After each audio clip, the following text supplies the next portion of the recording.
Let's now get to my next guest. He's Jason Schenker, president at Prestige Economics. Jason, it does look like we're going to have a done deal, no production change, because they're actually saying they're comfortable with the current price level. Are we going to see any swings? No, I don't think we're going to see any changes now. I think the next move for production is going to be higher. It's not going to be at this meeting. But there is likely to be some statement around monitoring the global demand and being prepared to respond should demand exceed current expectations. Are we going to see a change in September? That's what the Algerian oil minister seemed to suggest. It's possible we could see something in September. Depending on what happens with the summer driving season in the U.S., you could conceivably see something happen sooner than that.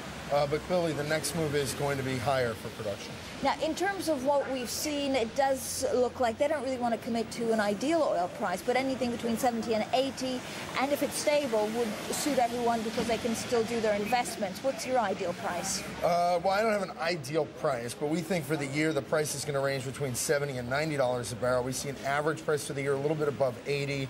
That price is something OPEC finds favorable, but when it gets up to that 90 plus, that's when OPEC might have pressure to increase production, simply because that's the level at which alternative energy might become more attractive, and OPEC would like to keep that sort of thing in check. We've spoken at every meeting here in Vienna over the last couple of years. Are we ever going to see 130, 140 again? I mean, they were saying that it's hedge fund speculation. Is it a danger that this is going to return?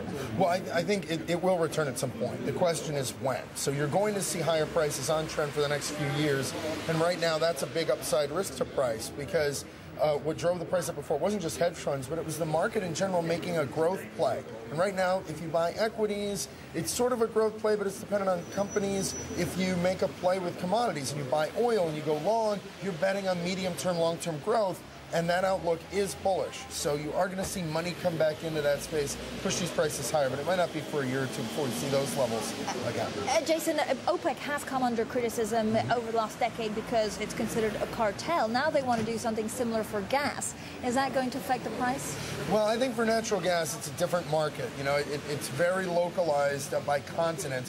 The supply lines are very tough, and I don't think it's going to be as effective because the market's just not as fungible. You don't have as much onward transport as you do with oil. Jason, great to speak to you as always.